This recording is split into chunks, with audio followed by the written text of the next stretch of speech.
It is Monday as we roll into another week. He's Vince D'Addario bopping and scatting over there on the other side. I'm Sean Stiers. I tell you what, man, 2 night games in a row. I don't know how I'm going to make it through this month stretch of all this. Nope. I don't know how I'm getting to the bye week. I've been hit by a energy vampire today, just sucking all of it out of me. Dude, you're not wrong. And it hits me like right about now, actually, is when it kind of just like hits me like a Mack truck, that and trying to get out of bed in the morning. But yeah, I didn't recover until like midweek last week. I'm hoping it'll be better this week. But man, 4 in a row is absolutely going to kill me. It's going to kill me. I never recovered. And I slept until like, was it 8? Maybe 8 Sunday morning, and that's after getting to bed. You got to bed later than me because you were still doing the post-game show. But I know I was up past 1 writing and, transcribing Marcus Freeman quotes and getting stuff written up and all that. Just, I don't know. It's brutal, honestly, because you get up in the morning just like I do, because I know you do, because I talk to you in the morning a lot. Right. And I think I slept till like 9:30. And that, like, my internal clock though is telling me to get up at like 6:30. Yeah, like, and it wasn't like great sleep from like 6:30 to 9:30, but I went to bed around 3. So it's like, man, was I zapped? I mean, look, I enjoy night games from a fan standpoint. From a coverage standpoint, it's terrible, and I also understand from a team standpoint, especially the road game versions, are terrible because they're not staying the night after the game. Yeah. They're getting on an airplane or whatever, and they're coming all the way back home. And so they're going to bed even probably later than we were. Yeah, they got back at around 3:30, so they didn't get to bed until, there you go, after 4 a.m. sometime. That's brutal, man. Like, that's tough. That's tough. And it's 4 in a row, 4 primetime games in a row. This week will be number 3 with Louisville. We're gonna get into this Duke game some more. Kind of put some of the touches on it. We've got some of Marcus Freeman's comments, and I don't know about you, Vince. My immediate reaction, both during and after the game, not good. It was negative, and like the only thing that softened it, obviously, is the fact that they won. And correct. We had high expectations for the Irish going into this game. They did not meet them for multiple reasons, and we're going to get into some of that. It's completely fair, I think, to critique how, a lot of things went for most of the night. I've got a list of them. And again, I got a list of grievances here. But, well, we'll do Festivus early this year. We'll do Festivus in October. Love Festivus. When I looked at my list, of like notes and stuff like that, it was pretty overwhelmingly negative. But, and obviously if you look at the message board, you look at social media, the whole thing, again, justifiably so. There's a lot of negative stuff to come out of it, but there is a positive, and that's that they ended up winning the game, and they won it in exciting fashion. Obviously the fact that they flipped the script from a week before, and it's like, Jesse sent me the last 2 weeks he has sent me this. There's like this graph. The win percentage. Well, not the win percentage, but it's like it's got all the teams and all the games that they played, and there's like this intersection. And if you're below the line, that means you did not play well. If you're above the line, it means you played well. Notre Dame against Ohio State was actually above the line. They should have been. They should have won. Yeah. This week against Duke, they were below the line. They should have lost, but they ended up winning. So it's crazy just how, like, when you look at it from that perspective, how similarly these 2 games were, just a different result at the end of the game. And that's the biggest positive I think that I took out of the game, was that almost the identical scenario took place a week before, and Notre Dame was on the losing end. And then same scenario, and they were able to flip the script and become the winner, right? And we gave Notre Dame all the credit in the world for outplaying Ohio State and doing all these great things. But at the end of the day, they didn't win. And that's what matters, right? And at the end of the day, Ohio State was the better team because they won. Yeah. Almost completely the opposite this week, where, and more specifically in the second half than the first half, is that Duke completely outplayed Notre Dame for 28 minutes of the second half.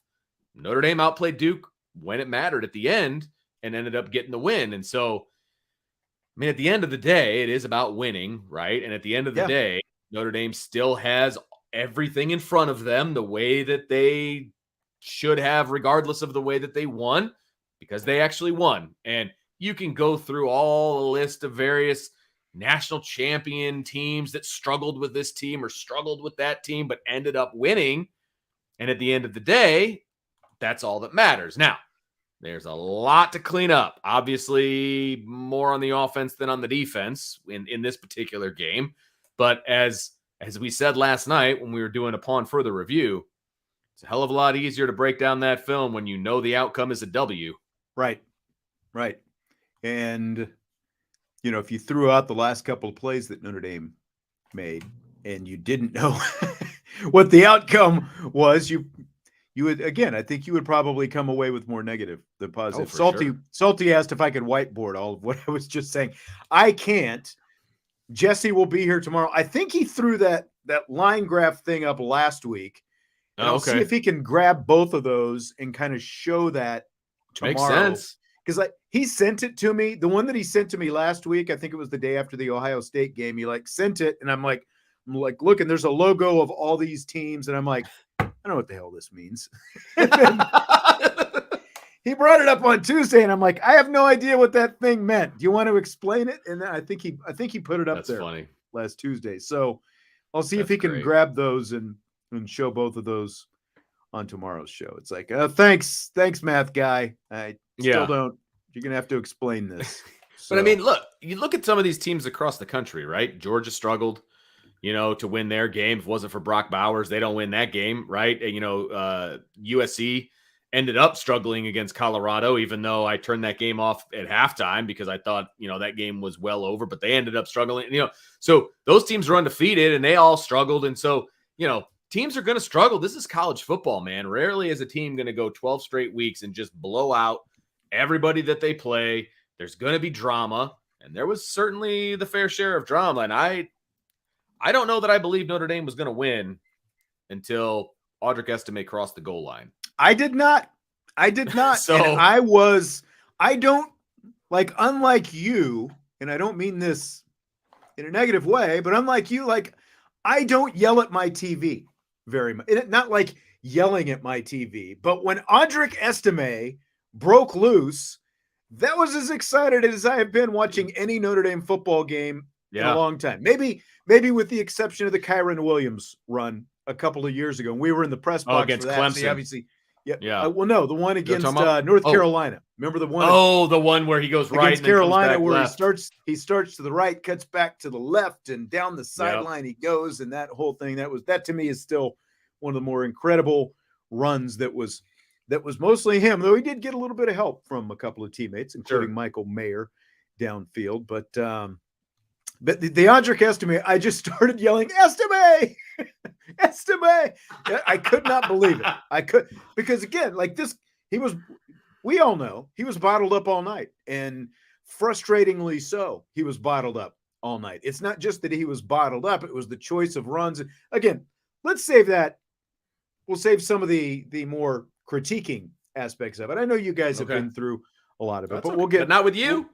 We'll get to some of that. I wanted, again, to start with more positive, get our positive endorphins kind of going here before we delve back and jump into some of the other stuff. If for our live listeners, if you have any things specifically that you want to bring up, go ahead and bring them up, and we will address toss it around. Yeah, why not? But look, back-to-back plays. Sam Hartman picks up 17 yards on 4th and 16. Estime then, very next play. And when you think of it in that context, those two plays happen on consecutive plays.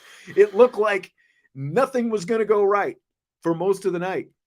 Oh, and then on back-to-back plays, you get that. That was the first time I yelled at my TV. was on the 4th and 16 because we did not have the luxury of the all 22, right? And or we didn't have the luxury of being in the press box and being able to see that Sam Hartman had a clear lane to run for 17 yards, right? And he's rolling out and it looks like he's getting ready to throw the ball, and then he like pump fakes and holds on to it. I'm like, no, you got to throw it. You got to throw it. And then he tucks it and starts to run, and I'm like, no! I was freaking out. And then, of course, as the camera pans away a little bit, you're like, there's not a blue jersey in sight. So obviously that was a good call. But like, that's the first time I yelled at my TV. Then they spike it. And then Estime breaks the run. And I'm like, I didn't yell at the TV like I thought Sam Hartman could hear me 2 plays prior. But it was like, I was pretty excited. Even the field presence, because like those lines are obviously superimposed with graphics on the TV. He literally runs right up to the line, knowing exactly where he needs to. I realize there are markers on the sideline and all that, but still, the presence of mind to know, okay, if I stand right here, I can still throw it. But I mean, obviously 2 steps forward and he's going to be over the line, and then he just takes off and he's got the guy chasing him. And I would really like to see that all 22 to see just exactly where all of Duke's defense was on that play to give him that big a cushion. And again, like there's so many mirrors in this game, like Notre Dame's 4th and 16 was Ohio State's 3rd and 19, basically. And Hartman picks it up himself. And 100%. The way Duke defended that play compared to the way they defended most of the rest of the drive, very similar to the way to Notre Dame and Al Golden defended 3rd and 19 and the rest of the things just a week earlier. It's just crazy how it's like Bizarro Jerry world, I guess, to use another Seinfeld reference. So but I mean, Duke is less than a minute away from probably the biggest win in program history. And then Hartman picks up the 17 yards. And then again, the rest is history after that. But here's Fighting Irish head coach Marcus Freeman after the game on his quarterback. When Sam Hartman's your quarterback, you have a lot of faith, right? And he's been in those moments. He's not a first-time quarterback. The moment wasn't too big for him. And I don't want to just give credit to one person, but the plays he made on that series were huge. The ability to say, pull that ball down and run for it. I truly believe in my heart he learned from last week on the 4th and 1 when we thought we got it and we didn't. And there can't be a maybe in that situation. So I don't care if it's 4th and 1 or 4th and 18. If you're going to take off, you have to make sure we get the first down, and that's what he did. And I mean, you better really make sure when it's 4th and 16 that you're going to get that 17 because, again, like I'm surprised that a defensive back didn't come flying up and like smack him 2 yards short. That's kind of what I thought was going to happen. He'd get close and he'd just get smacked. And he made sure he got it. And that play, and there was a run earlier where you could tell that he learned from Ohio State. He dropped his shoulder. Oh, the 4th and 1. Yeah, 100%. Exactly. Yes, or the 4th and whatever it was. Yeah, but he absolutely knew exactly what he was doing on that one, and he didn't step out of bounds. He lowered his shoulder and got it. Made sure that he got it right. And it was, I mean, as soon as he did that, I was like, okay, somebody learned from Ohio State. Like that, clearly somebody learned what they were supposed to be doing, and fixed what they did wrong in the first place, right? And so I was very happy to see that. But I just sent you, by the way, the all 22 of that 4th and 16, so you can see. And I just noticed for the first time that on 3rd down and 4th down, Duke was in man-to-man. And so they all had their backs turned and were following the receivers around. And so that opens up, run lanes for the quarterback. And they just did not expect Sam Hartman to get 16 yards. And frankly, I think that was a bet that Elko was willing to take, to be honest with you. Probably one I would have taken as well.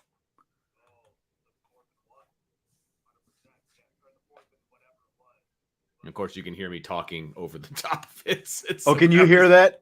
No, barely, but yeah. Okay, let me mute this. Let me mute this. Was this from Upon Further Review? This is this where this the came film that I use upon further review. Yes. I'm just looking at these guys and like they can see. So Hartman is all the way back at the 50-yard line.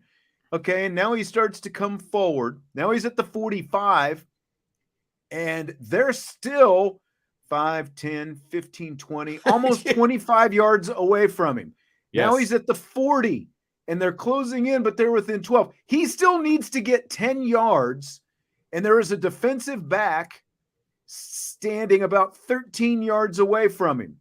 Now he's at the 45 and that defensive back. So he's gone 5+ yards. That defensive back has come up about and takes a terrible angle, yards. by the way. Horrible angle. Yeah, terrible angle. He's tackling his back hip. And there's Sam Hartman across the 30-yard line. He gets what he needs. Amazing. Yeah. I mean, a terrible angle by that corner. I mean, a terrible. He could have run up and made the play. He could have made the play. Yeah. Just took a terrible angle at it. So, we, if we were Duke people, we'd be talking about him, about what a horrible game he had defensively. Yeah. Let me just ask you this, though, Vince. I thought about this over the weekend, and I think I thought about it during the game, maybe right after the game. What would Notre Dame's record be if they didn't have Sam Hartman?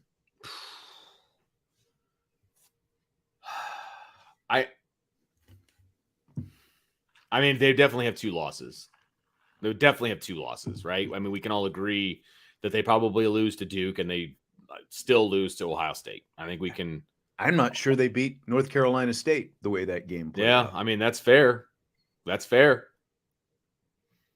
It took not just Jared Parker making some adjustments and getting an 80-yard run from Estime, but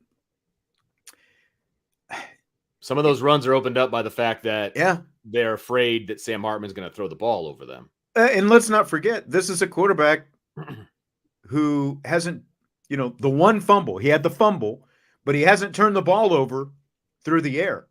And if Tyler Buchner, that's who the quarterback would be. And if Tyler Buchner was the quarterback, he doesn't have 0 interceptions through 6 games. No chance. And he's probably got at least 6 interceptions right now. And do you remember in the offseason, and people were trying to find things to pick on for Sam Hartman. And that's fun. DK says, "You guys high?" says, "Are you guys high?" Pine would be 7-0 right now. That's right. Pine's got his own problems. They'd have more wins than they have games if Drew Pine was the quarterback. That's right. They've only played 6 games. They were all trying to find ways to knock down Sam Hartman. It was the interceptions. Remember? Like everybody was talking about how many interceptions Sam Hartman's going to have. And he's going to have 9, 10, 11 interceptions. But, that's okay because he's going to have a bunch of touchdowns and, all this other stuff. And it's like, I think he's doing okay. He has done a very good job of protecting the football when he throws it. I can't even really remember. I mean, he's taken some chances, but they were calculated risks. I can't even remember one that was dropped. Well, and a couple of the throws that he made Saturday night were the way he threw them. They, without again being able to see the whole field as he threw, it was like, oh man, is he throwing that into coverage? Where's it going to end up? And then, fortunately it would fall incomplete or, something. There were 1 or 2 throws. He didn't have a great night throwing the football. No, I mean, let's be honest. He was a 50% passer. He made connections with Evans when he had to, but he had an off night. There's no doubt he had an off night, but he also won the game for you at the end. Yeah. So, you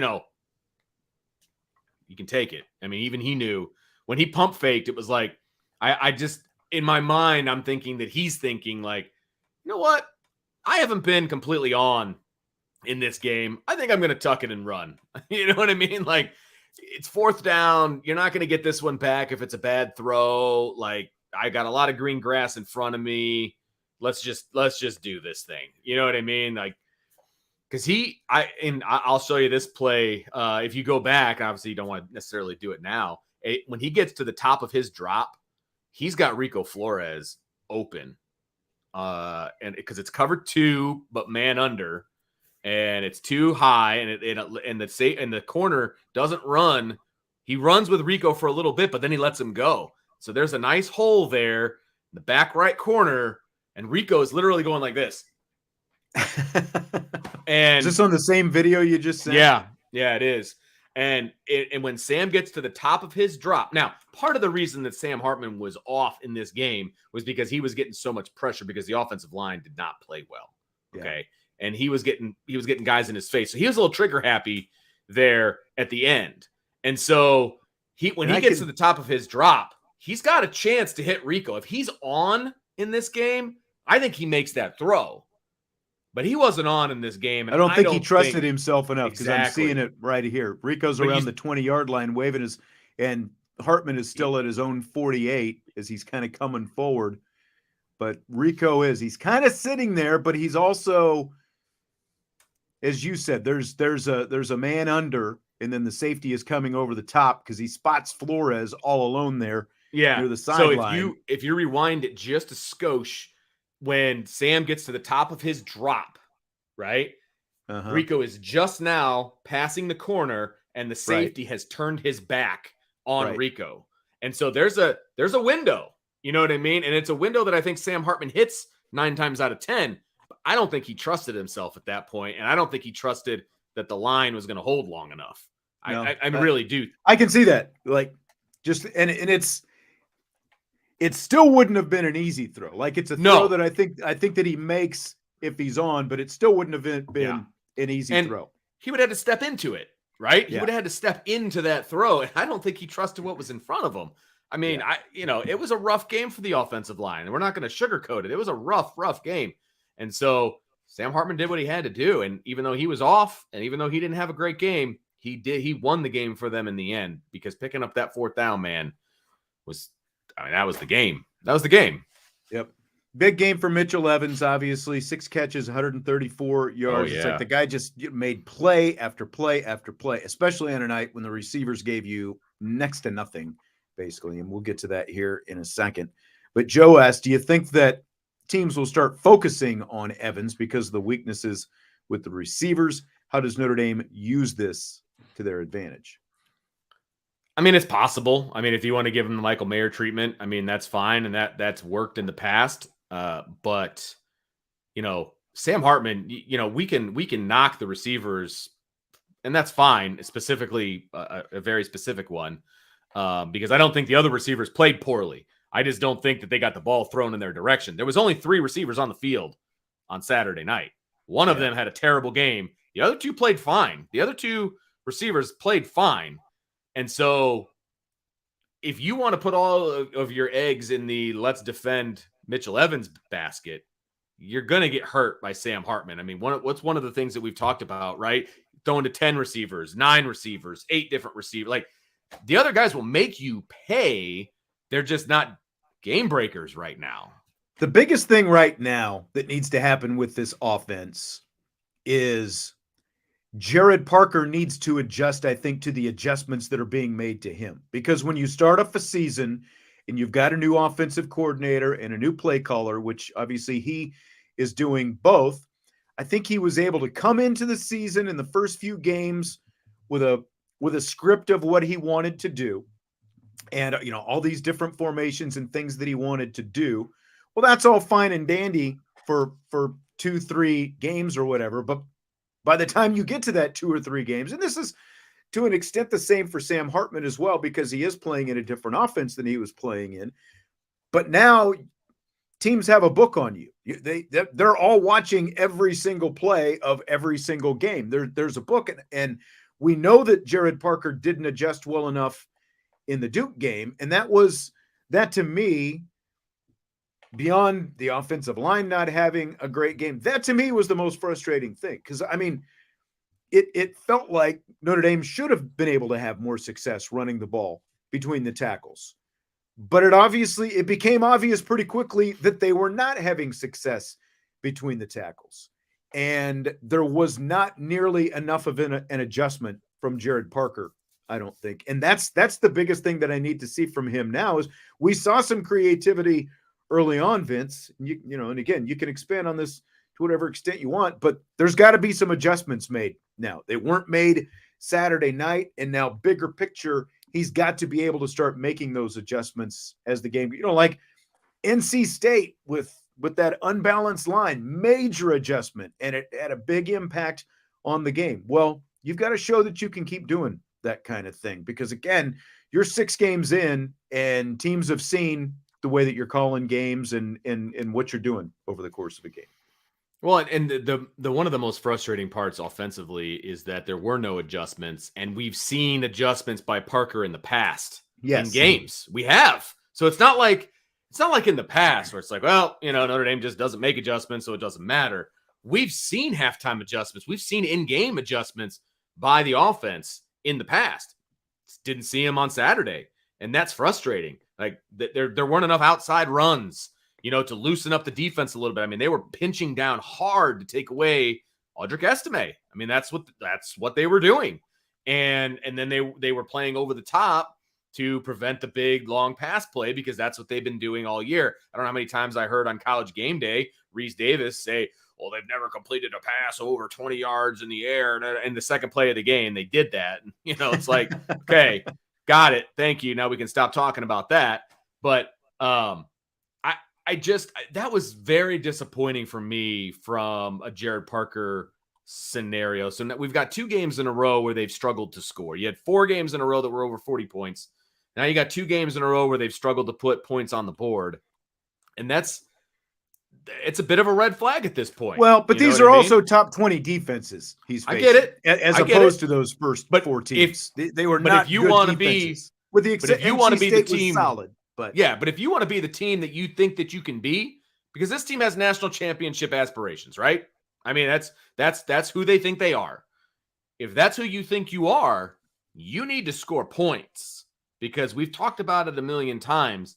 You win games to get to the playoff. Once you're in the playoff, you got to score because how many times in the playoffs have we seen it be a shootout or, just points being scored all over the place? They need to score. Like I go back to Sam Hartman, and it's obviously nothing but a good thing that they have Sam Hartman. But again, if you didn't have Sam Hartman, like how much is he masking some other things that might be more glaring if Sam Hartman wasn't here with all of his experience to bail them out of, some otherwise kind of iffy decisions and game plans and those lack of adjustments and things like that. Oh yeah. It's a red flag for who this team wants to be. Like that's where I'm at this point. I still believe Jared Parker can be a really good offensive coordinator. I do. I've seen creative run game. I've seen a lot of different things. Just didn't see it on Saturday. And that's disappointing because I think there was a lot there. Like you and I would both agree, they probably should have had 24 points in the first half. They had 10. You know what I mean? Like that's not good enough at all. Like not good enough. And so they got to figure out ways to get the ball in the end zone. You can't have these drives be stalled. You can't rely on a fake punt. Like you got to be able to score. So they got a lot of momentum coming out of this Duke game. This Louisville team is top 25. So, you've got an opportunity here to once again make a bit of a statement before you get into a really tough game with USC, who you got to score against. Mm-hmm. So there's a lot to clean up, starting with the penalties. And here's Freeman after the game on the penalties. No, Tim, a couple of those pre-snap penalties, like 3 of them, I think, were give Duke credit for the crowd noise, right? And we could not. We were trying to go on a clap. We were trying to go on first down, and it was pretty loud out there. And that's something that whenever we travel, we got to be prepared for. So we got to do a better job there. Some of the other pre-snap penalties we got to fix, right? We got to clean up, lining off sides. That happened twice a day, and some of the pre-snap penalties that we self-inflicted had. But I don't know if it's due to the week. I don't know. We got to fix it though. That's the reality. That we have to fix it. Obviously, guys, we're still pretty excited at the end of the game. Again, they did win the game, but 12 penalties, and the bulk of them were pre-snap penalties, like Marcus Freeman was talking about. And here's what's distressing to me. They had 5 total penalties in their first 2 games of the season. Over the last 4 games, they're averaging 8.5. And that's only like, it seemed like, okay, Ohio State, only 4 penalties against Ohio State. It was a pretty clean game, but the average is 8.5 over their last 4 games. And I will say, again, like when he was talking about the pre-snap stuff, and I was talking to someone leaving his press conference today that talked to someone who was down on the field, and it looked like I saw some of this on TV. Like there might have been like Duke defenders, I think, because Notre Dame Hartman was using a clap count. Like there was some, clapping going on by Duke defenders, which they're not supposed to be able to do. And Correct. Officials down on the field are supposed to stop that because you're simulating a snap count, basically. So I do think that contributed to some of the offensive stuff, but still 12 penalties is just a massive number, especially when your game-winning drive begins with a false start, and then you have another penalty later on during the drive as well. Oh, sorry. Go ahead. Are you playing? Okay. I don't care what Duke was doing, and I agree that it's illegal. Those penalties are inexcusable. And I don't necessarily put it on the coaching staff. That you got to hold your water. Like, you got to hold your water. You can't have snap infractions. You can't line up off sides. Like, these aren't undisciplined penalties. Undisciplined penalties to me are like punching a kid in the face, or the after the whistle stuff like that, like Colorado State, for example. Like that is a reflection of the coach and being undisciplined, right? You can't. You're too good of a player to do that. Period. Now there's stuff you can do in practice, obviously, to make sure that doesn't happen. But you can't line up off sides. You can't be jumping off sides. The pre-snap stuff, I think it was 8 out of the 12 were pre-snap penalties. Like you can't do that. That's inexcusable stuff. That's just mental. Yeah, that's mental focus is what it is. It's just bad. Just bad. Yeah. And like I know. And yes, the offsides by Baptiste was offsides. He literally was hanging out in the neutral zone and never moved. Yeah. He came off the line. He had an opportunity to get back and didn't, and they snapped the ball. It's 100% his fault. Yeah, I completely agree. I don't know what else to say about that. And by the way, the false start on the field goal or the punt or whichever one it was, I think it was the field goal. That was not a false start. They were literally setting their feet. Like that was not a false start. That was a bad call. Right. But other than that, Notre Dame deserved every call they got. Right. Completely agree.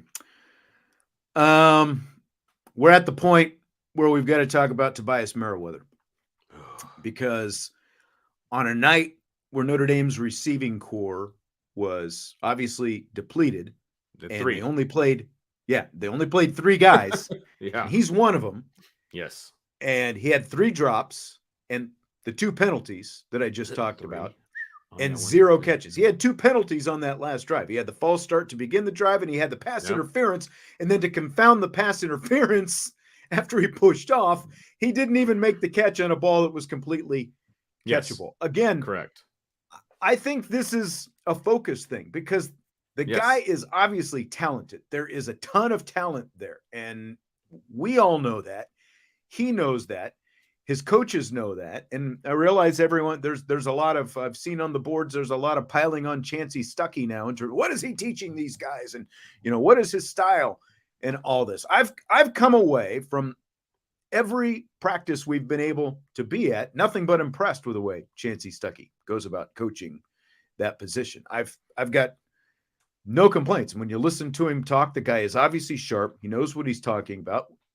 He can recruit as well. I just like if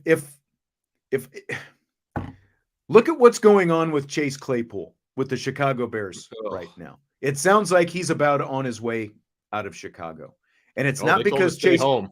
But now there was a report this morning that they're out there trying to get make a trade to get him out of town. I don't know if they're going to be able to get anything based on when you've got a guy with the kind of issues that Chase Claypool. Yeah. The one thing that I will say for Tobias, unlike Chase Claypool, is even though Tobias has not been a consistent receiver of the football, he has been a willing blocker. He has continued to block. Chase Claypool has shown that he is completely disinterested in blocking. But again, I think the comparison is these are two vastly talented guys who maybe have just relied too much on the talent and haven't pushed themselves, past that point of discomfort to make themselves everything that they could be, to go along with the talent. Like we heard about Chris Tyree catching 20,000 balls off the machine this summer. We didn't hear that same story about Tobias Merriweather. And look at the inconsistency that Tobias is having, just holding on to footballs when he is open and completely capable of catching a football when they need it. You can't have 0 catches when they're playing 3 receivers and you're one of them and your team is in the situation that it's in from a receiving standpoint. You can't have 0 catches if you're that kind of talented like Tobias Merriweather. I completely agree.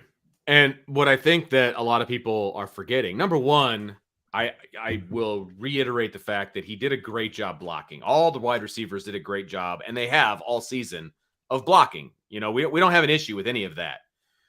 He's got a confidence problem when it comes to catching the football. That I will agree with. There's no doubt about it. And I think what gets lost in all of this is that he's a true sophomore.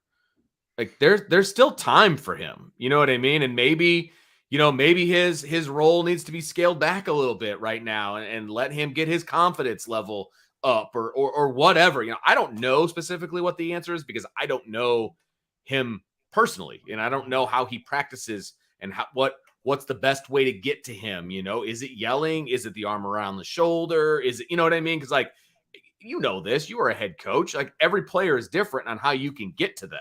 You know what I mean? Some guys need to be yelled at and they respond to it. Some guys need the Father Flanagan, arm around the shoulder, it's all right kind of a thing. Some guys need the good cop, bad cop. Like there's many different ways for guys to get it, right? And I don't know what it is for Tobias.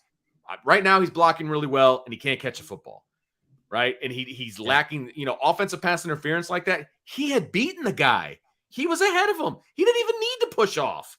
It was like, that's a confidence issue, right? He thought he needed more space, which he didn't even need. So whatever it takes to build his confidence, that's exactly what you need to do. And I think he's going to snap out of it at some point because you're right. He's got an immense amount of talent. I think he'll get there. But the reality is if he doesn't, there's a kid playing his senior year in high school right now that I believe plays the same position who's really freaking good and is going to come in and probably play right away. I'm not saying he's going to start, but he's going to get reps right away. And, Tobias might get Wally pipped here a little bit. So, he's going to have to snap out of it at some point because there's reinforcements coming. That's exactly right. And when you look at this freshman class, you've got 2 of the 3 who are major contributors. And the others got talent as well. And I read people are talking about, well, Jaden Thomas isn't doing this, and what Jaden Thomas at least holds on to the football when it comes his way. Right. And he'll be back in the lineup this week. And so will and Jaden Greathouse is going to be back as well. Yeah, we haven't mentioned that. And should mention the injury update for people maybe who didn't see it. Thomas and Greathouse are both expected back this week. Marcus Freeman said Matt Salerno, who was kind of an insurance policy really coming into the season, then he got hurt right away. You would, like, if he hadn't got hurt, at least you would have him, potentially who could have contributed, but he's still got this lower leg injury. And Freeman said postseason is, probably that's his hope right now, that Salerno might be back. That's tough for postseason. They still aren't saying what the injury is, but postseason is what they're talking about. That's tough because he is a depth piece, and he is somebody who would have gotten time on Saturday because they only had 3 healthy scholarship receivers that they trusted, right? So he definitely would have seen time on Saturday. That is for sure. And before we move off of the Merriweather thing, Tim B says, should his reps be decreased against Louisville? I think it's on the table. I mean, again, he's blocking really, really well. So he's not a liability when you want to run the ball, but he's a bit of a liability when you want to throw the ball. And there were I want to say Brian said 3 or 4 different times in this game that he was pretty wide open. And Sam Hartman doesn't trust him right now. Sam Hartman's not throwing him the ball. And that's the thing, like when Aaron Rodgers was in Green Bay, kind of how I guess he would test the young receivers is he would go to these guys early on, like in training camp and preseason games and whatever, and he would test them out. He would give them a couple chances, and if they showed that they weren't going to be able to either catch it or be trustworthy, basically, it was going to be a long time before Aaron Rodgers came back to you. And that's kind of what happened with Christian Watson last year. Early on, he didn't have the trust. And then at some point, he earned the trust. And as the season progressed, he became Aaron Rodgers' main target there in Green Bay. And, that's the problem with this past weekend is the fact that you had 2 guys out, obviously, and Salerno already. Actually, you had 3 guys out because there was no Colsey as well. And Colsey's going to be out probably for a couple of weeks. Somebody on the boards asked about that today. He had his knee scoped. Yeah, he had his knee scoped on Thursday. And Marcus Freeman said a couple of weeks. Yeah. I would think that he would sit bye. these next couple of weeks, go through the bye week, and come back for the Pittsburgh. Yeah, I would say that's accurate. Give him the extra week to rest, kind of thing. But yep. My point with Tobias is when you've only got the 3 guys available, you don't have any options in terms of who you can put out there. But now if you're getting these other guys back, you can. And as some great philosopher once said, the bench can be a great teacher, and that's, you got that right. If you've got available guys, maybe that's what it takes is reduced time. And that's obviously assuming other guys are producing as well. Someone asked about Braylon James. And, again, based on the situation that you just had Saturday with the depleted numbers in the room, if they felt like Braylon James was a viable option and was ready, he would have been out there. But agreed. He was not out there. And Marcus Freeman has talked about it. They just don't think he's ready at this point. And look, at this point, I trust the coaching staff when it comes to who's ready and who's not. The last coaching staff I didn't trust because they said anybody that was a freshman wasn't ready. And if you listen to the post-game show for LSU, you know that it doesn't matter if they're really ready or not. If they're, they're young, they're stupid. That's coming up in rapid fire, Vince. Okay, you can see off on that. Didn't mean to go there. I know I accidentally it's all good. Didn't send you. It's all good. We don't know if he's ready either, to be honest with you. Yeah, he's making plays in practice and stuff like that, but we don't know how deep into the playbook he's been able to do because he's running scout team. He's not running with the varsity, would be my guess. And so, he's not running Notre Dame's plays week in and week out. He's running the opposition's plays. You know what I mean? And so he had more opportunities last week, I think, because of the depth chart. Right. He had more chances, at least with the number 2s. But Brian Ward asked about Jordan Faison, the walk-on. And I mean, he was an impressive guy. Here's the thing with Faison. He's got a lacrosse scholarship. And apparently the NCAA rule is when you're a walk-on and you have a scholarship in another sport, if the football team, you're walk-on on the football team, if the football team plays you, then they take away your scholarship in the other sport. And so that would mean if he was going to stay on scholarship, the football team would have to give him a scholarship. They obviously, I don't think that they're, quite that committed just yet. And so they don't want to take away his lacrosse scholarship just to play him from a football standpoint. And the reason they came up, the NCAA has that rule is essentially so there's not an abuse of, hey, football, he's on this other scholarship, and it's like the other way around. You're skirting the scholarship limits, basically. Yeah. The other way around is okay because football generally has guys that play other sports, right? Count towards football, but not the other ones. So it's like Pat Connaughton had the basketball scholarship. He played baseball. Samarja Golden Tate had the football scholarships. Evan Sharpley, those kind of guys. I'll bet you, and I don't know this for sure, and you can call me an idiot, but my guess is if it's a sport where you can get a full scholarship versus a sport where it's a partial scholarship, they're going to make the full scholarship sport take that player, and then you can play as a walk-on the partial scholarship. So like baseball, lacrosse, Like those are all partial scholarship sports. Those aren't full scholarship sports. And so that's my guess as to why that is the way it is. And I think basketball and football are the only ones that are full rides. Does that sound right? I can only speak to baseball in terms of the reason baseball like 11.8 or something. It's 11.7. The reason baseball doesn't is because you have a direct counterpart with softball, right? And because a softball roster is smaller because you don't need as many pitchers for a softball team. That's why you've got that ratio with baseball at 11.7. So it stinks for baseball, but that's why it's that way. I will be curious to see, like with Faison, what happens going forward. Does maybe he get a football scholarship next year?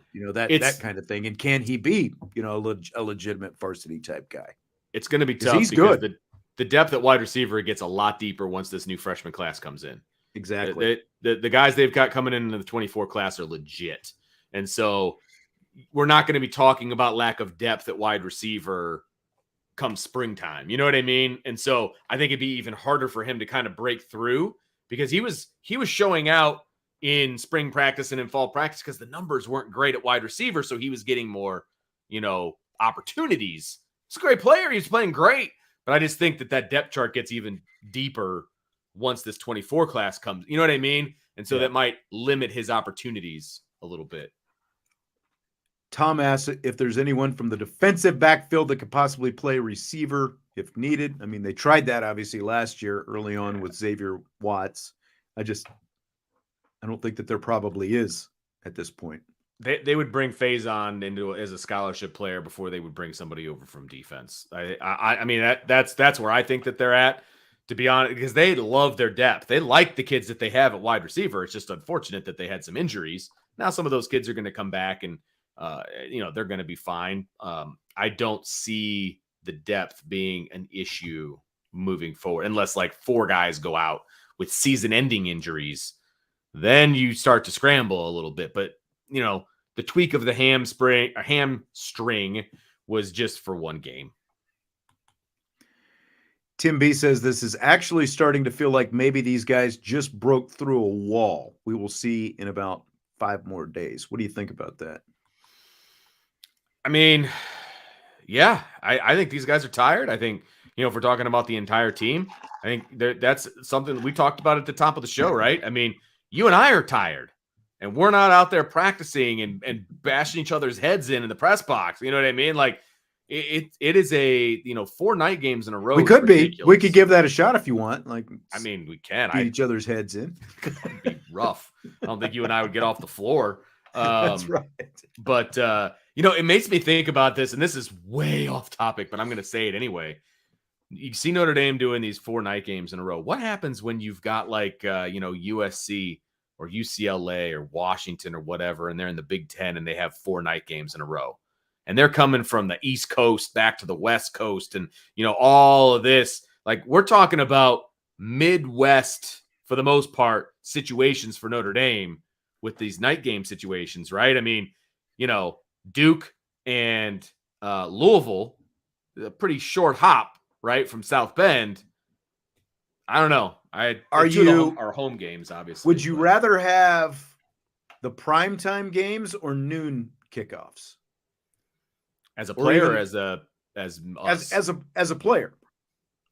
Like media, I think we'd always take the noon because then we're not up past midnight. But as a player, like noon is early. Like the noon, because like USC Colorado was a 10 a.m. local time kickoff in Colorado. Yeah, for the big noon kickoff. That's real, and like you talk about USC and UCLA coming to the Big Ten. There's going to be a lot of that for them. It's not just going to be primetime games, but there's also going to be a lot of the noon games because Fox is the big TV partner. You're either going to have a primetime game on NBC or a noon game on Fox. And that's 9 a.m. for USC, UCLA, etc. Yeah. So your body's on a different time. Yeah. Because you'd much rather, if you're a West Coast time person, right? You would much rather have the game at 4:30, which is 7:30 our time. You'd much rather have that than the 9 a.m. because teams get to the field hours and hours early. right? I mean, they'd be getting there before the sun comes up. Like, that's nuts. That's nuts. So now, if I'm Notre Dame, though, with the schedule that they have, I think there's a reason that they have 2:30 and 3:30 starts, because it's kind of the best of both worlds, right? Mm-hmm. I think I would rather, as a player, have a noon start, like an actual noon start, not a different time zone 9 a.m. start, but an actual noon start, because I get restless when it's a night game with like nothing to do and you have a game that night. I'd rather just get up and get after it personally. Like, that's what I would like to do as a player. That's how I was as a coach. If we had like a Saturday game, like I wanted like a 10 a.m. start for baseball, or I wanted, a noon start for baseball. Like, I wanted to get in and get after it. Those late games, man, you're just sitting around all day like, oh my gosh, we still have like 4 hours before we're even going to leave for the field. Yeah, and whether you're home or on the road, you're in a hotel as well. 100%. Yeah, they take you to the hotel, and you have your breakfast and your pregame meal and all that stuff, and a little bit of a walkthrough, but you're just like holed up in the hotel, and it's like, come on, let's just get this thing going. Exactly. Sitting around in a hotel for 5, 6, 7 hours. I know that's brutal. That's why we're not leaving until Saturday morning to go to Louisville, because we don't want to sit around the hotel all day on Saturday. Because originally we were going to leave on Friday and then stay the night Friday and get up and go to the game. It's a night game. Like, no, I would rather have a day game. Vince, are you ready for rapid fire? I'm always ready for rapid fire. Let's do this. Do it. Okay, so we know what the Bush push is just by saying those two words. We know exactly what happened. Bush push. Where will 4th and 16 rank 18 years from now? And of course, I said 18 years because it's been 18 years since Bush push. It's funny because, and it's going to totally ruin my point. But the play right before the two plays right before the Bush push was 4th and what? 20 something. Do you remember? That's true. And I can't remember. It was 4th and long. I can't remember. It exactly. was long. Yeah. It was long. And if they don't hit that, there is no Bush push, right? And so I remember that play almost better than the Bush push. I remember that whole sequence at the end, right? The long throw to Jarrett, and then the swing around to the outside with the ball flying in the air, thinking the game was over, and then the Bush push. Everybody calls it the Bush push, right? So I digress, because the question is a good one. I don't know, man. The Bush push just has such a better ring to it than 4th and 16. So, you know what I mean? I know. It just does. There's no catchy name. No. There's no catchy name. Even though it was prime time, it was still Duke. Like, if you had, again, if you flipped it and it was against Ohio State, I think maybe it's a little bit different.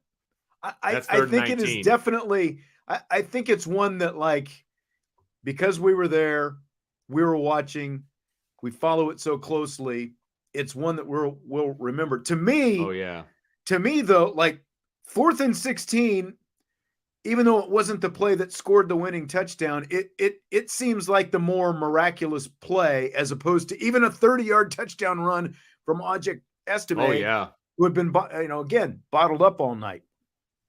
No, there's no doubt. Like, if there's a play to remember from this game, it's the Hartman 4th and 16. There's no doubt about that. Like, the only thing the Hartman hustle. There you go. Hartman hustle. That's not bad, actually. That's not bad. I was thinking Hartman dash and gash. More like the Duke debacle. Like, that's how that game felt until the very last second. Yeah. The Duke rebuke by Mr. 2.0. That's not bad. The Bush push, though, man, like, that's iconic, and everybody in the country knows what the Bush push is. And this game does not hold a candle to that. It just doesn't. Yeah. You know what I'm saying? So, I'll still remember it because of what like you said, I'll still remember it, but it doesn't even come close for me. Yep. Michael said 4th and 9. See, like, it's like a fishtail, I guess. Over the years, it becomes longer, right? Seemed longer than 4th and 9. I feel like it was like 4th and 19 or 20 something, but see, I have to go back and look. It's a fishtail, Vince. You're making it out to be more than it was. So yeah, you're not wrong. After the win, Marcus Freeman said that maybe Ojek Estime shouldn't have scored the game-winning touchdown. Maybe he should have gone down at the 1 yard line, taken a knee, use some clock, kick a field goal. Here's what Marcus Freeman said. We were drawing it up to really run the ball, get the clock down, call timeout, and kick the game-winning field goal. And it's a great coaching point because we practiced that, that we probably should go down, right? And people, hey, don't take points off board. You probably should go down right there at the 1 yard line, kick a 1 yard field goal, and well, obviously longer than a 1 yard field goal, kick a field goal from the 1 yard line, and win the game that way. And so, great teaching opportunities. But man, I'm glad, he scored. I'm glad he scored, and I'm glad we won. All right, Vince, buy or sell the strategy Marcus Freeman was outlining there. I mean, logically, I guess I get it. I get where he's coming from, but being as close as I am to a kicker and like the kicking process, you know what I mean? Like I have studied the snap, the hold, like how long it needs to take to get off, and there are so many different things that I never even really realized that has to go right for even an extra point to go through. You know what I mean? I'm not leaving that sucker to chance, man. Like, maybe dance around at the 1 for a little while, like maybe run horizontal to the goal line for a little bit, but you got to score that touchdown, man. Like, I understand where he's coming from a logical standpoint, but I'm selling this all day because you take the points you take the points, man. Take it. Was anyone not dreading the possibility that game, it's a 1-point game. Was anyone not dreading the possibility that Schrader was going to have to come on the field and try to kick a game-winning field goal? Did anyone, show of hands, did anyone want to see that? Nope. And again, that's what, Estime houses that thing. I will take that 10 out of 10. I will take that 100 out of 100. I wanted no part of seeing Schrader is 4 for 9 kicking field goals this season. He had a miss earlier. He has missed the last 2 weeks now. And like that's someone who's got to get his stuff figured out. You've got to have a reliable kicker because, again, you're playing 2 ranked teams who are undefeated over the next 2 weeks, unless USC gets upset by Arizona this weekend. I don't really see that happening, but no, this is nothing personal against Sam Schrader or Spencer Schrader. I've got no faith in him. You got to take the confidence. Like, what's your confidence level? 7 running into the end zone or 32 kicking a short field goal? The two guys I trust the most on this team are the 2 guys who made the plays. Correct. The last 2 plays offensively. Correct. Hartman and Audric Estime. Those are the 2 guys. Like, I would have Sam Hartman run out there and try to do a Doug Flutie and drop kick it through the goalpost before I'd have Schrader, I think, at this point. Again, it's nothing personal. He seems like a nice enough kid and all that kind of stuff. But the bottom line is 4 for 9, and he had just missed earlier. You got to get to, and obviously, like, if you look at the other end of it as well, Duke didn't have any more confidence in their kicker with that pooch kick that they decided to do. I still think if I were them, as close as they were, I would have at least attempted the kick, because if he happens to make it, then at least you make Notre Dame have to score a touchdown rather than a field goal can beat you at the other end. But, that's for Duke and Mike Elko to figure out. Oh, you're talking about when they pooched it? The pooch punt. Yeah. Well, I mean, how much faith did you have in their field goal kicker? That's what I just, but again, he missed 2 easier ones. But you've got nothing to lose by. But you've got nothing to lose by at least trying it, right? But again, well, yeah, because you get the ball at the 20, right? Or no, is that high school rules? Yeah, I guess rules? That's the only thing. Yeah, you would get it at the 20, so they would have gained some field position out of it, and they were able to get down there and down it, and they obviously pinned Notre Dame deep, but. It's Notre Dame. I don't have a problem. Yeah, I mean, we can rehash Elko's decision, but I was not wanting them to kick a field goal, and not once while Audric Estime was running the ball in that particular play was all that go down, kick the field. Like, that was never in my lexicon of vocabulary. It was, yes, we're scoring a touchdown, and then I was like, oh crap, there's 31 seconds left, but still, go score that touchdown. Because nothing about Duke's offense makes me think they could have gone the length of the field in 31 seconds, even with 3 timeouts, because the way that they were moving the ball was quarterback runs and, things of that nature. Look at what happened to them as soon as things blew up and they had to throw the football. Look at what happened.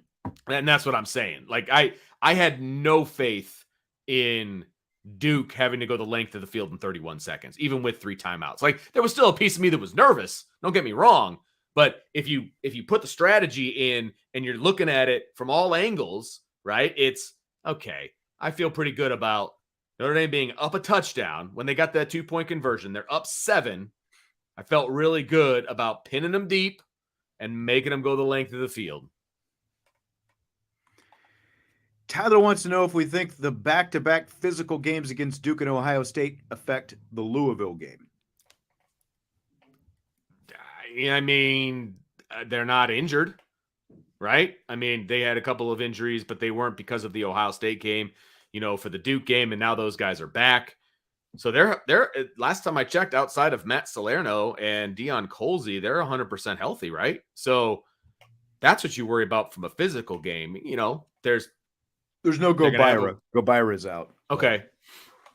But I mean, I think they're going to be fine. They just have to do the proper. I mean, you've got to recuperate and you got to do it correctly. And there's all kinds of science and there's all kinds of things that they're doing and IVs and all this, they're going to be fine. The bigger issue is 8 games in 8 weeks. I mean, that's the bigger issue, and not necessarily the physicality of one team or another. It's still football. Yeah.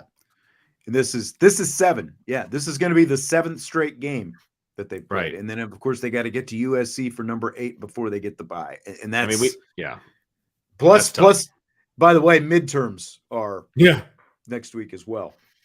Yeah, I mean, we know USC won't be a physical game, but they'll have to do a lot of running. Yeah, I mean, and I agree with what you're saying. I think that they've got enough. Because that was something that Marcus Freeman was talking about today as well. He was talking about the GPS and knowing which guys have maybe got to take it a little bit easier at different points in the week, which guy, all that different kind of stuff. There's all kinds of data that he said that he gets and he looks at so that he can make those kind of calls on who needs what and what kind of treatment and all these different things.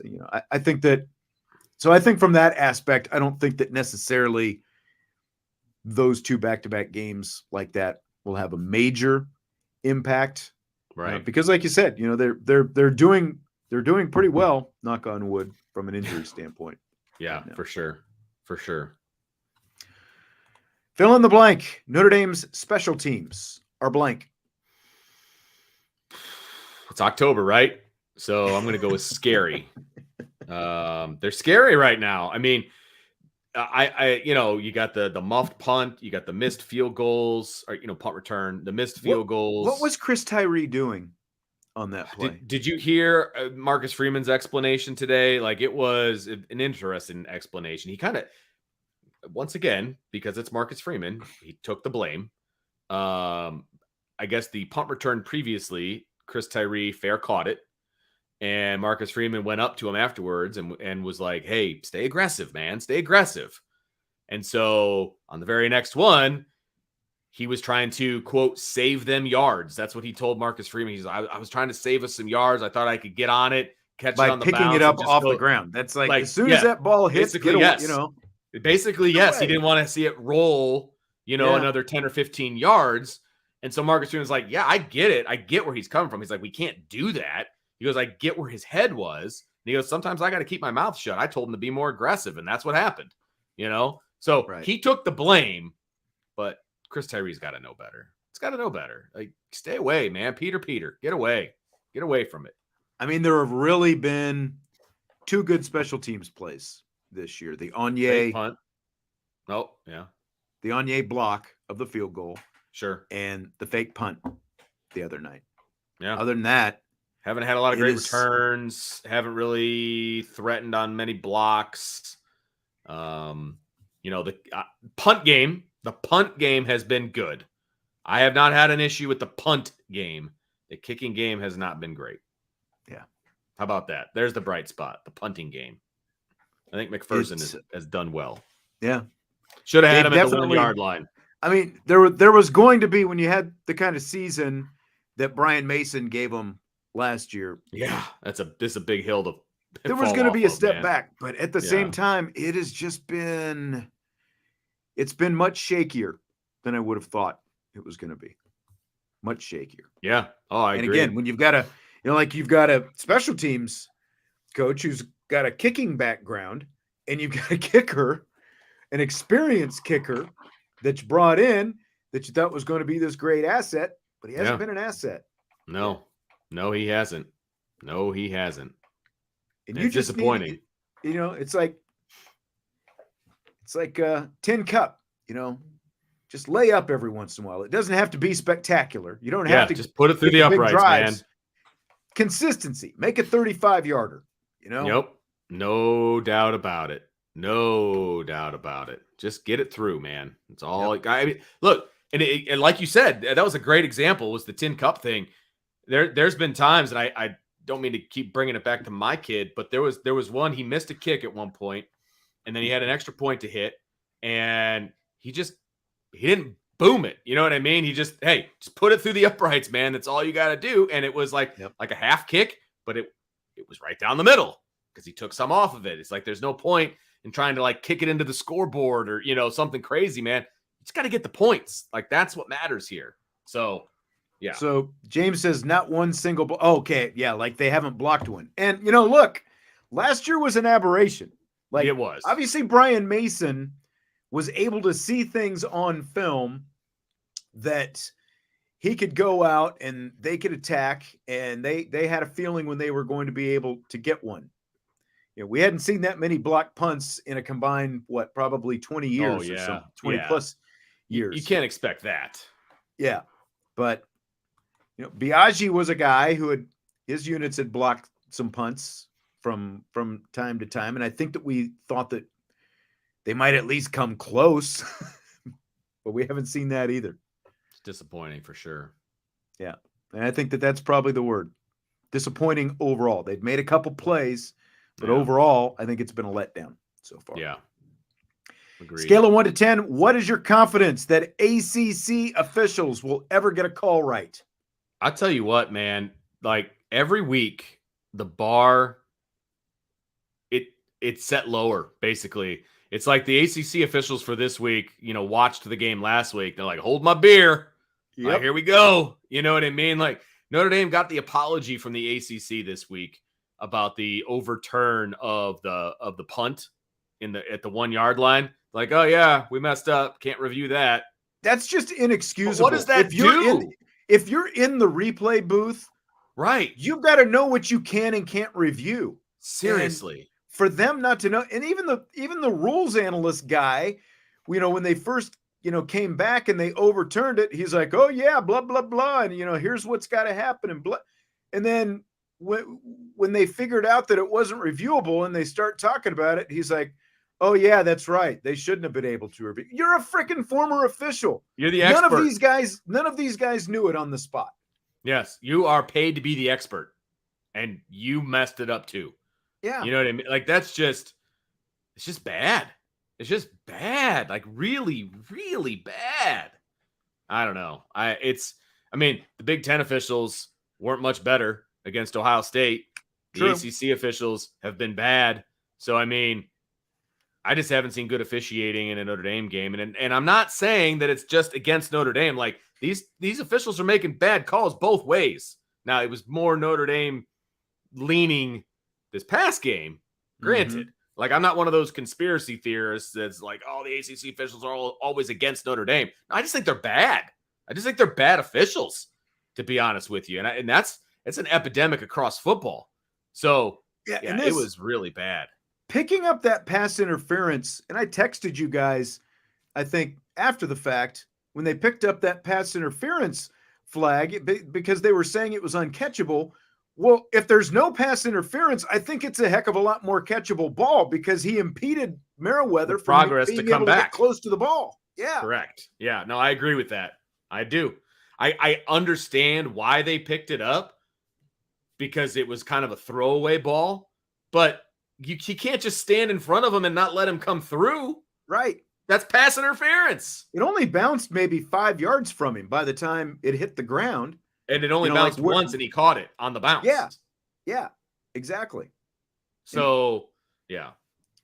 And just bad. You know, like the whole Botello thing, because I've seen a lot of people complaining about the Botello call. You obviously don't see that very often, but if you tackle with the crown of your helmet, they changed that targeting rule a couple years ago that anytime you tackle with the crown of your helmet, it's targeting, regardless of where you hit someone. So it was the right to me, call. It's a little bit like giving a ticket for like a motorcycle rider not wearing a helmet. It's like you're protecting him from himself, kind of thing. But again, you shouldn't be suspended for that.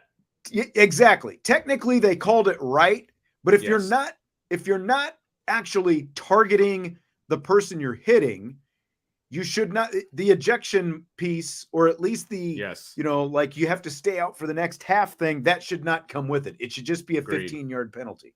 Yes, but agreed. Technically, they called it right, as dumb as it may seem. Correct. Yes, but the stupid thing is they called it because they're trying to protect Botelho, but now he can't play. That part of it makes zero sense. Tim says, "Is the spear call gone now?" It's not called spearing anymore. It's just targeting if you tackle with the top of your helmet. So, DK, how many defenders target a runner's arm to dislodge the ball? Not with the crown. Not with the crown.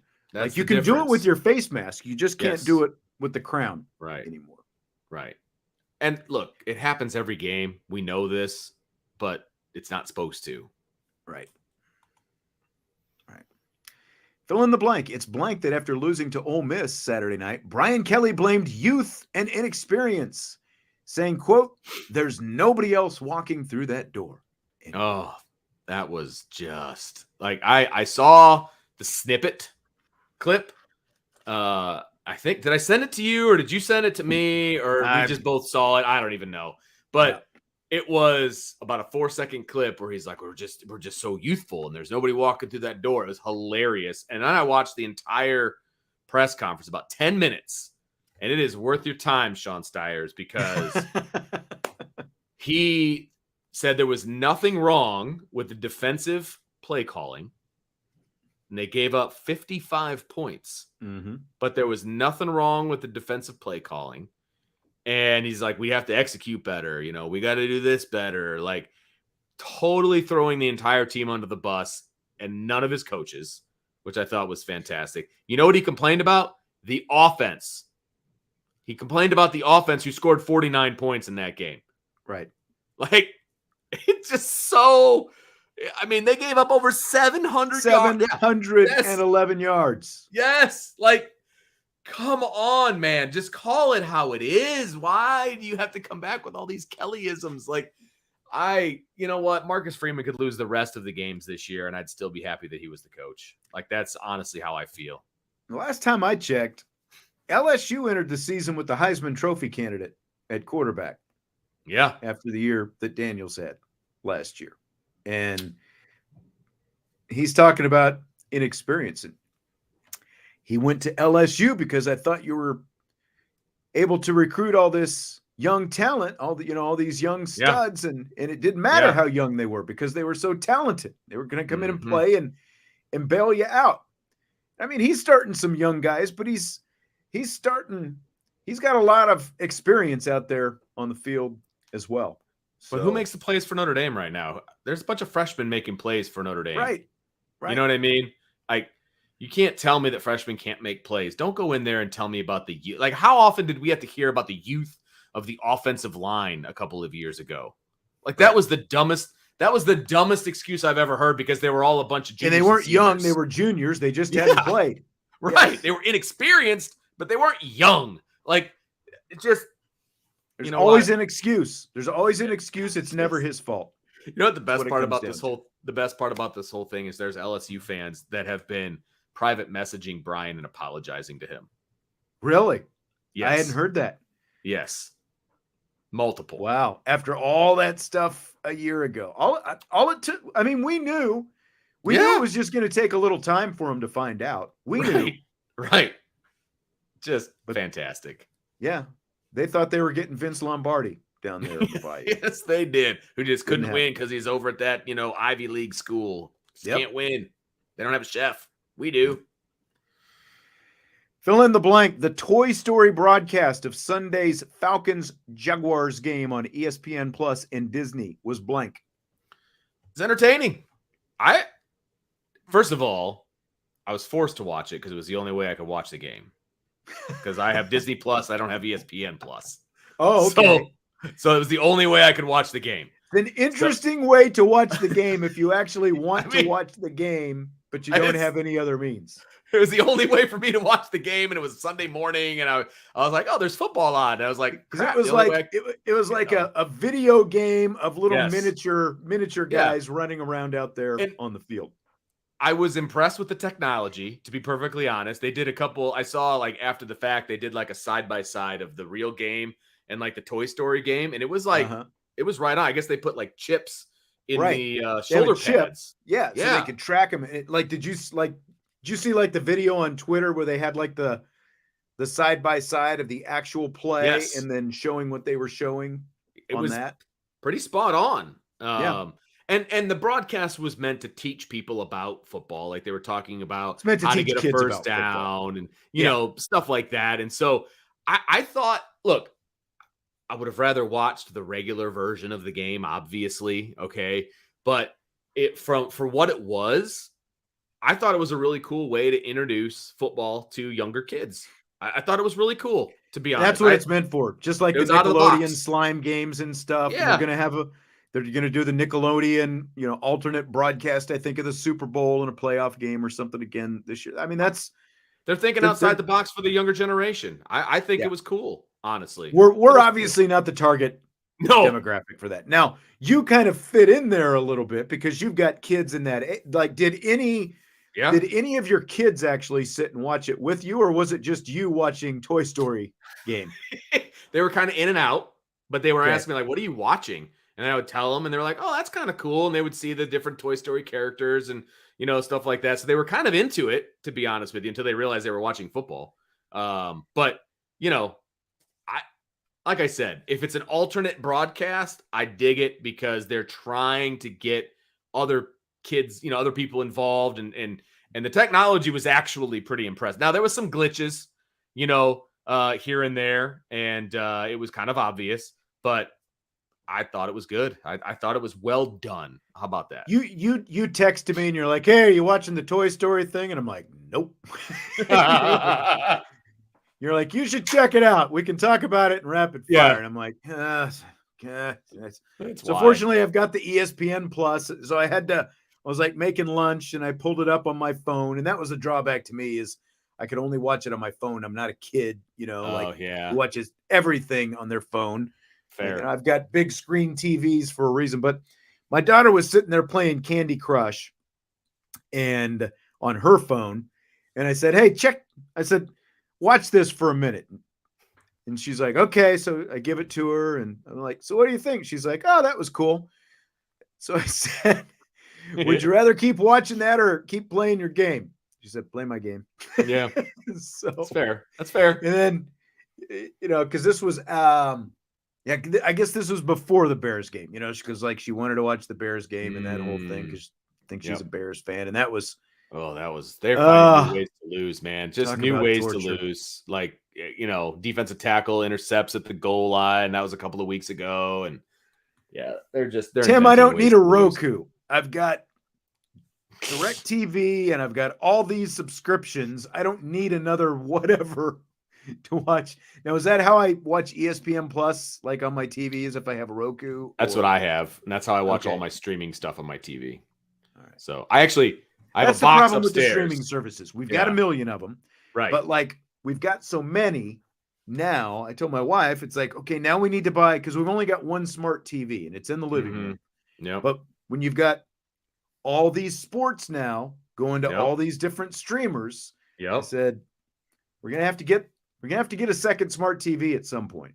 You either do that or you spend the couple of bucks on the Roku box and just plug it in your HDMI. Because my upstairs TV is not a smart TV and the Roku is plugged into that. That's how we watch all of our streaming. So what exactly is the Roku? TV. Explain the Roku. It's just it makes your TV a smart TV. It's basically what it is. Yeah. So you can just like plug it into the TV and you can get all those like put all your streaming apps in it. Okay. Yep. That's how and then my downstairs TV is a Roku TV. It's just all built in. Maybe Tim, I stand corrected. I guess I never realized what exactly the Roku was, but yeah, it was not. I mean, like I said, it turns my regular TV into a smart TV, essentially. All right. So it's worth it. Brian said it's smart TV for dumb people. I mean, consider your audience here. Does Fubo, you might know this better than me. Does Fubo televise the Notre Dame home games? It does because it has NBC. So yeah. Yep. That's how I watch the game, honestly. Because I always bring my iPad up to the press box. And so I've got the game on. I do it through Fubo. Because we have that through Driscoll Publishing. Yes. I have John says he's got a dumb TV. I've got a couple of dumb TVs. So do I. Yeah, exactly. What was I gonna say? I need to fire up my Fubo account. I still haven't used it because again, it's like I'm in the house for almost everything, so I haven't had an actual need for it. But I suppose I'm going to be traveling with basketball here pretty soon. That Fubo will probably come in handy, I would imagine. That's how I had the 3 monitors going at work on Saturday, watching some college football while I was supervising the JV volleyball tournament. Was through Fubo. Just pulled it up on all the different screens, and I had college football everywhere. It was great. Yeah. See, here's the thing: is like, my daughter, she watches from the main living room, but of course, I don't have YouTube TV, but I've got the Sunday Ticket, but it's on regular YouTube. But like that TV is the only TV where I can put it up. So it's like it's a big, my desire to watch the Bears is not. They actually look good for about 3 quarters. I was like, all right, here comes the offense. Quarter, yeah. Fourth quarter, they figured out they were the Bears. And away it went. Yes, they did. Yes, they did. All right. Well, that's going to do it for tonight. Appreciate you being here. We will, of course, be back tomorrow and the rest of the week with plenty more for you. Hit the like button on your way out. Subscribe, rate, and review. By the way, I'm just going to mention this right away because my 2 whatever co-hosts, Jesse and Vince, can't be here Wednesday. So I've got a big surprise for you on Wednesday. Should I let it out of the bag now or should I? No, you make them wait. Should I save it? You got to tease it. Someone's going to be big surprise. Someone's going to be with me on Wednesday. Nice. Is it the person you texted me that you were going to ask? Is it the person that you text? Okay, good. Yeah, that's going to be a big. You're all going to want to tune in on Wednesday. As much as I think you all love me, I know you're going to love this special co-host. Sean and Lou. No, I wish Lou Holtz. Oh, but no, we would throw that would be a lot of fun at Ohio State on that one, man. That's right. All right, so we will be here. Hit the like button on your way out. Subscribe, rate, and review, and we will talk to you tomorrow on IB Nation Sports Talk.